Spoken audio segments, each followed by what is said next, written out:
क्या आपने कभी गौर किया है कि रोजे की हालत में इफ्तार से चंद लम्हे पहले दिल की कैफियत कैसी हो जाती है? जिस्म कमजोर होता है, होंठ खुश्क होते हैं, प्यास शिद्दत इख्तियार कर चुकी होती है, मगर इसी लम्हे दिल सबसे ज्यादा नरम हो जाता है। इंसान की अना टूट चुकी होती है, गुरूर खत्म हो चुका होता है और बंदा अपने रब के सामने एक मोहताज की तरह खड़ा होता है। यही वो लम्हा है जिसके बारे में नबी करीम सल्लल्लाहु अलैहि वसल्लम ने फरमाया कि रोजादार की दुआ रद्द नहीं की जाती। सोचिए, पूरा दिन भूख और प्यास बर्दाश्त करने के बाद जब सूरज गुरूब होने के करीब हो और दस्तरखान सामने सजा हो, खाने की खुशबू दिल को अपनी तरफ खींच रही हो, मगर आपने अभी तक एक लुकमा नहीं खाया, एक घूंट पानी नहीं पिया, क्योंकि आप इंतजार कर रहे हैं इजाजत का। ये इंतजार सिर्फ वक्त का नहीं, ये इंतजार कबूलियत का है। ये वो 5 मिनट होते हैं जब आसमान के दरवाजे खुले होते हैं, जब बंदे की बेबसी सबसे ज्यादा सच्ची होती है, जब आंखों में नमी हो सकती है और दिल में सिर्फ एक ही आवाज गूंज रही होती है, या अल्लाह, बस तू ही है। इस लम्हे में दुआ की ताकत क्यों बढ़ जाती है? इसलिए कि आपका दिल खाली हो चुका होता है दुनिया की बेकार बातों से। आपका जिस्म गवाही दे रहा होता है कि आपने अपने रब के हुक्म पर पूरा दिन सब्र किया। आपने खाने को देखा मगर खाया नहीं, पानी को देखा मगर पिया नहीं, ख्वाहिश आई मगर आपने उसे रोका। और जब बंदा अपने नफ्स को काबू कर लेता है तो वो अपने रब के करीब हो जाता है।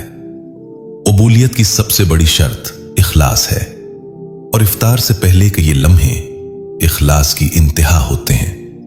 यहां दिखावा नहीं होता, यहां लंबी तकरीर नहीं होती, यहां अल्फाज की खूबसूरती नहीं देखी जाती, यहां सिर्फ दिल की आवाज सुनी जाती है। कितने लोग ऐसे हैं जो सारा दिन मसरूफ रहते हैं, लेकिन इफ्तार से पहले के उन चंद लम्हों को भी बातों में, मोबाइल में या तैयारियों में गुजार देते हैं। हालांकि यही वो वक्त है जो तकदीर बदल सकता है।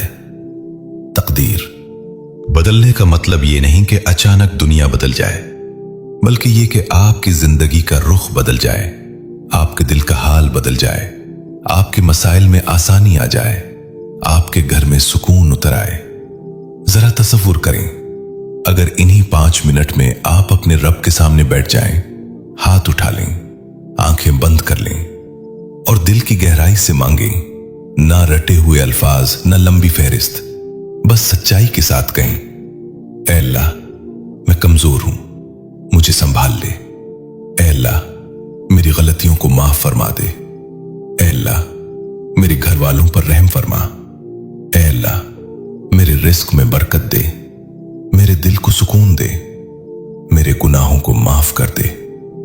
ये वो लम्हात हैं जब इंसान की आवाज जमीन से उठकर आसमान तक पहुंचती है और रब, जो 70 माओं से ज्यादा मोहब्बत करने वाला है, अपने बंदे की फरियाद को कैसे रद्द कर सकता है जब वो भूखा, प्यासा और टूटा हुआ उसके दर पर खड़ा हो।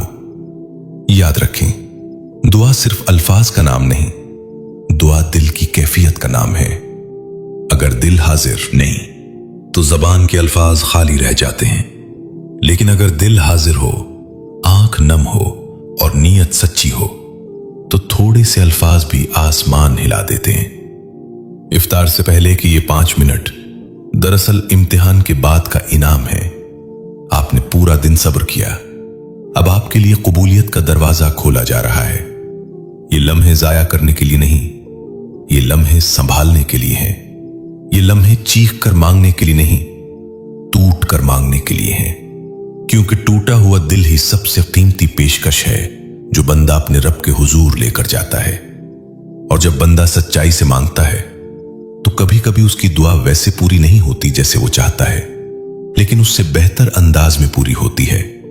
कभी मुसीबत टल जाती है, कभी गुनाह माफ हो जाते हैं, कभी दिल का बोझ हल्का हो जाता है और कभी वो सुकून मिल जाता है जो दुनिया की किसी नेमत से नहीं मिलता। बस शर्त एक है, इन 5 मिनट को आम मत समझें, उन्हें कीमती समझें, उन्हें आखिरी समझकर मांगे। ऐसे मांगे जैसे शायद ये जिंदगी का आखिरी इफ्तार हो, ऐसे मांगे जैसे अब के बाद मौका ना मिले। जब सूरज डूबने के करीब हो और आपके हाथ में खजूर हो, इससे पहले अपने हाथ दुआ के लिए उठा लें, अपने रब को पुकार लें, अपने दिल का बोझ उसके हवाले कर दें, क्योंकि हो सकता है यही वो लम्हा हो जो आपकी जिंदगी का रुख बदल दे और आपको वहां से उठा ले जहां आप थक चुके हैं और वहां पहुंचा दे जहां आपने कभी सोचा भी ना हो। कभी आपने महसूस किया है कि दिन भर की थकन के बावजूद इफ्तार से चंद लम्हे पहले दिल अजीब सी रोशनी महसूस करने लगता है, जैसे अंदर कहीं उम्मीद की एक शमा जल उठती हो। जिस्म कमजोर जरूर होता है मगर दिल मजबूत हो जाता है, क्योंकि बंदा जानता है कि उसने आज का दिन अपने रब के लिए गुजारा है। यह कैफियत आम नहीं होती, ये वो हालत है जिसमें इंसान सबसे ज्यादा सच्चा होता है। ना कोई दिखावा, ना कोई बनावट, सिर्फ एक बंदा और उसका रब। सोची, पूरा दिन आपने ख्वाहिशात को रोका, आपको गुस्सा आया होगा मगर आपने खुद को संभाला। आपके सामने खाना होगा मगर आपने हाथ ना बढ़ाया। प्यास लगी होगी